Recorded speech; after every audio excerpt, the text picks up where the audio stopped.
Kwa majina naitwa ndugu John Tobias Nzwalile.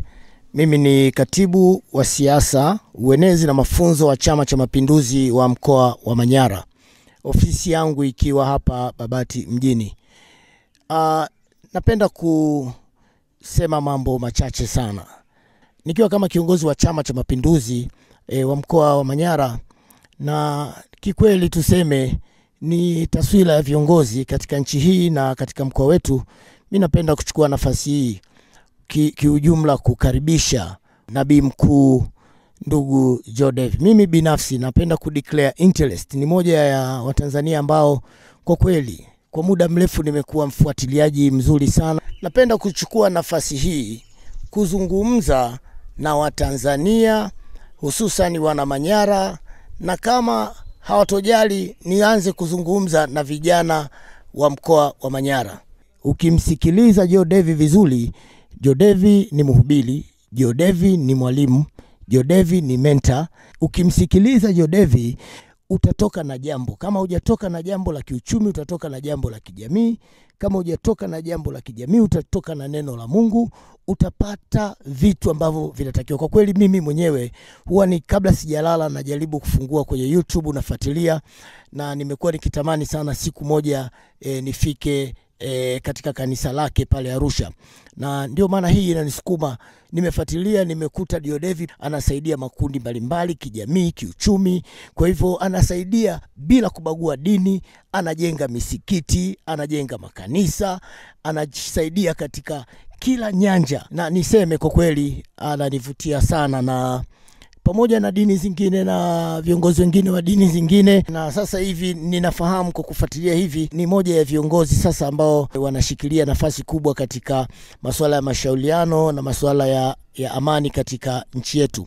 Kwa hivyo namkaribisha ili kusudi pia wana Manyara. Katika nchi yetu tumebahatika, tunaye rais wa Jamhuri ya Muungano wa Tanzania ambaye anapenda maendeleo, anapenda watu wake wa dini zote, anapenda amani, na amani ameidumisha. Kwa hivyo tunapopata viongozi ambao wanajaribu kutusaidia, kutuelimishia jamii, kuifanya jamii iendelee kuwa na utulivu. Angalia nchi kama Kongo, angalia nchi zingine, wanaingia kanisani na mitutu. Leo amani tulionao katika nchi hii, tunapopata watu wa kufacilitate amani katika nchi hii, tunahitaji kuwakaribisha na kuwatunza kwa wivu mkubwa sana. Hawapatikani kila wakati, tunahitaji kuwa nao. Mimi tarehe 30 nitakanyaga kwenye madhabahu hile ili kusudi na mimi nikapate upako ule, nikapate nguvu ya kuendelea kuitumikia jamii, kuendelea kuhubiri amani.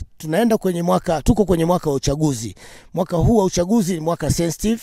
Tunahitaji utulivu sana, tunahitaji maombi sana, tunamhitaji kiongozi wa Mungu, tunamhitaji Jodev na viongozi wengine wa Mungu watusaidie katika kuliombea taifa, tuendelee kuwa na amani, tuvuke salama katika uchaguzi wa mwaka huu.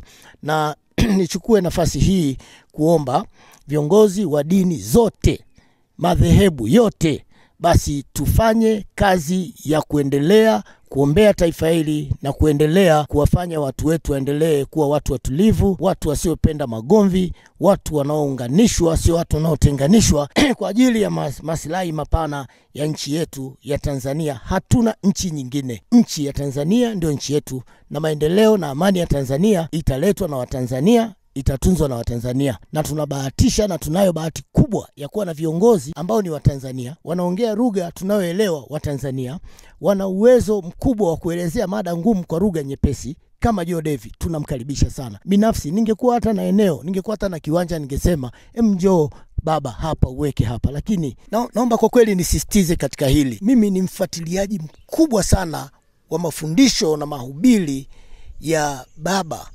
kiongozi. Ukiwa unasikiliza umetulia, kuna kipindi unajihisi kwamba niko kwenye lecture. Kama uko kwenye lecture room unafundishwa na profesa fulani, unapata theories, unapata experience ya mambo fulani na ya maisha ya kawaida, na baadaye ana link na neno la Mungu, unapata huduma pia ya kiroho. Yani hauchoki. Huwa naangalia mpaka simu inaishiwa chaji, inabidi ni kesho niendelee na jambo jingine. Hii mimi kwa kweli inanifanya niseme kabisa baba tunamhitaji sana. Sasa hapo namwangalia kwenye YouTube, yani natamani niwe napata madini saa nyingine live. Yani niingie darasani nijifunze maisha. Niondoe uongozi wangu, nibaki mimi nipate madini kwa ajili ya amani ya nchi yetu ya Tanzania. Mimi kwa kweli simchukulii kama mhubiri, namchukulia kama mwalimu, namchukulia kama mentor, mtu anayeweza kukuguide katika maisha ya kawaida. Na unajua kuna watu walishawahi kuzoea labda ukiwa mtumishi wa mtu mfuata dini sana, mlokole, kwamba wewe ni maskini. Hapana, unajifunza mpaka vitu vya kiuchumi, jinsi unavyoweza kukua kiuchumi. Umeona? Na Biblia anaitafsiri vizuri. Kuna vipengele vinavyoelezea ni namna gani mtu unaweza ukavuka kwenye mambo magumu ukakua kiuchumi. Baba, tunakuhitaji sana. Tunamhitaji sana. Kama atanisikia, tunamhitaji na tunamkaribisha sana.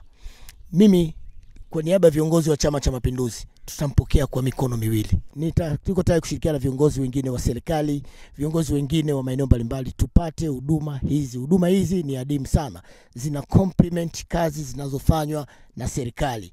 Na unapopata faida hiyo, basi lazima uichangamkie fursa hiyo kwa maslahi ya watu, sio kwa maslahi ya mtu mmoja mmoja. Napenda kuchukua nafasi hii kumtakia heri ya siku ya mfanano wa kuzaliwa kwake Joe Devi, tarehe 25 mwezi wa 4. Mungu aendelee kukutunza. Manake unafikisha miaka 60. Lakini kazi ndio kwanza inaanza. Tunaomba Mungu aendelee kukutunza ili tuweze kufaidika na huduma ambayo unaitoa. Mimi leo nilikuwa nafikiria tu, hivi kama tungekuwa na watu 100 wanayofanya kazi kama Joe Devi, tungekuwa wapi? Tungekuwa mbali sana.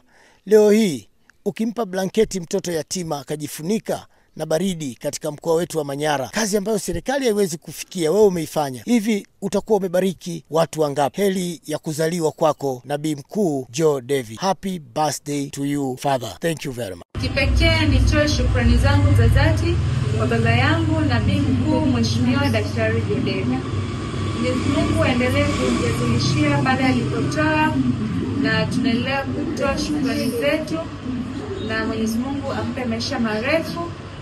Tunaona akiwa ana moyo wa kutoa sana, na sisi tunaendelea kupata mambo mengi kupitia yeye, na pia tunamtakia heri ya siku ya kuzaliwa tarehe 25 mwezi wa 4.